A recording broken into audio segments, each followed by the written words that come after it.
Hey everyone, it is Tuesday, July 24th, 2012. This is Talk to Me Tuesday number 52, and it is my 1-year anniversary. Yay! So, I'm going to try and make this as fast as possible. I'm running into recording issues here, so let's try and get this done last take. So, anyway, last week I announced I would be doing a small giveaway. Anyone who is interested needs to watch last week's videos for rules of entry.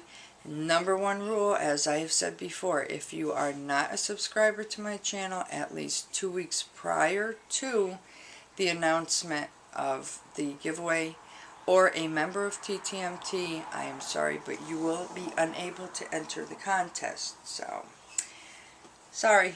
Need to, worry about those that watch my videos every week. So, check out last week's video and for rules of entry.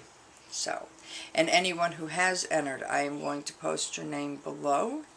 And if you do not see your name and you have done an entry, please message me. I'm having issues where I'm missing a lot of videos from YouTube. So I'm not too happy about that. They're not showing up on my page. People are posting videos and I have to go to their channel to watch it. It's ridiculous. It should show up in the list and it's not. So let me know. I want to make sure everybody who has entered gets their entry, gets their name in. Craft-wise, last week was my son's birthday and instead of wanting a cake, he wanted brownies. So I've done forever cakes, I had to do a forever cheesecake, so I had to do a forever brownie. So, voila, forever brownie. I actually went and snatched this out of his room because he's sleeping, but sprinkles on the brownie, and there is his forever brownie. Have the opportunity for my daughter and I to set up a booth at the Italian Fest.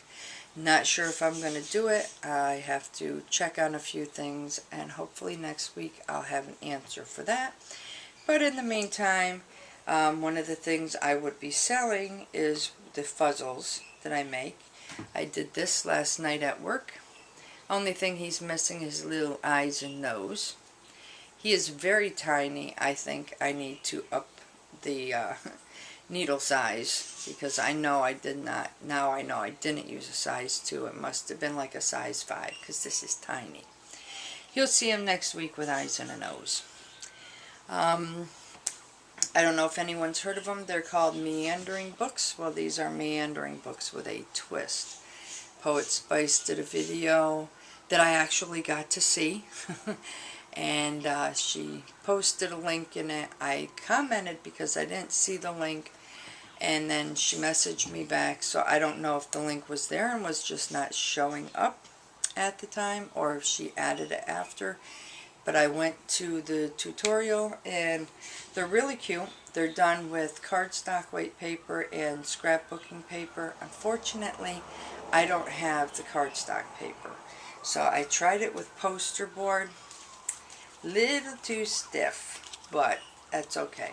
They're just little books that have like little pockets here, like this, or they have a little top pocket, or they have a little side pocket. But really cool. They're just for putting little things like the little tags and stuff into. So I did try one just using the scrapbooking paper, but it's not really heavy enough. This is actually backwards. They're alright, but they're not, it's not heavy enough. So, but this does have, this little pocket. It has a little side pocket here. It has this pocket. It has a top pocket here. So really cool. There's like the center of the book, which is really decent. You can write things in it, stick little pictures in it, put little notes in it. Like I said, put the little tags in it. Links for those in the description as well. The only other thing I did crafty, sorry, no Adventures in Paper Piecing this week. I will be doing more of that hopefully this week, but I was working on what's called a drop in the pond pattern. It was a crochet along that Beth in Texas was doing. I will post the link below for that. I actually came into it. It showed up on my page when she was on number 3. So I went to her channel, I found number 1, and let me tell you, this is supposed to be a lap robe, a lapgan, and this is a pretty good sized lapgan. It starts out with a granny square in the center, and then you work out from there. Really cool. I love this pattern. If I can get enough charge on my camera, I will take a picture of it, but my other camera was not charged. I was actually out filming the storm we had last night. But really cool. The only thing I think is there is a mistake in the yarn weight amounts. For color A, I believe it said 21 ounces, and I believe I only used 12. Color B and C seem to be right, but color A, I think there's a mistake. Just switching 2 numbers around, because I know I didn't use 21 ounces of yarn to do this, but really cool. This works up so fast, it's amazing. It really is. So if you like to crochet, and I think this would work up like so fast too for like Linus blankets and stuff, because they are. It's a nice size Afghan. But yeah, link in the description below. I thought this week for my Talk to Me Tuesday I would answer the questions that I have asked you to answer for an entry into the contest. So I'm going to do that really quick so I can get off this camera hopefully in less than 10 minutes, but who knows. So question number 1 was, who and or what inspired you to crochet, or to craft, excuse me. Until I got crocheting on the brain right now. Actually, it was a who and a what. It was my grandmother, and it was the Afghans that she had laying around her house. Beautiful Afghans. One in particular had a really nice green background. It wasn't a dark green, it wasn't a light green. It sat like right there in the middle. Absolutely beautiful color. And the rest was just a splash of different colors. And I always loved that Afghan, and you know, that was what inspired me, her and all her beautiful Afghans. Now, what was the first craft I learned? Well, actually, if you haven't figured that out, it was crocheting.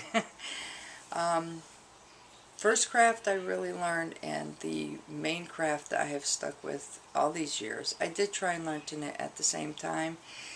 Not with as good results. That was like tension problems. So, yeah.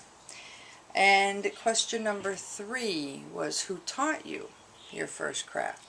Well, actually, it was not the person who inspired me that taught me my first crochet stitches. It was actually her daughter.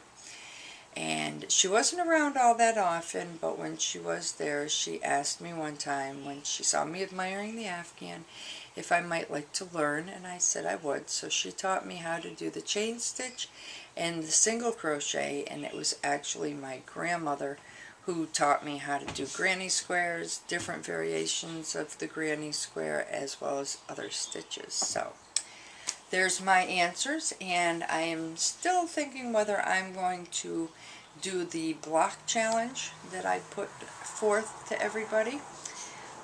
So yeah, I have to look at the patterns and see. I have an idea of what I want it to be, but it's whether or not I can actually do the pattern. So anyway, that's it for me. I look forward to watching everyone's videos.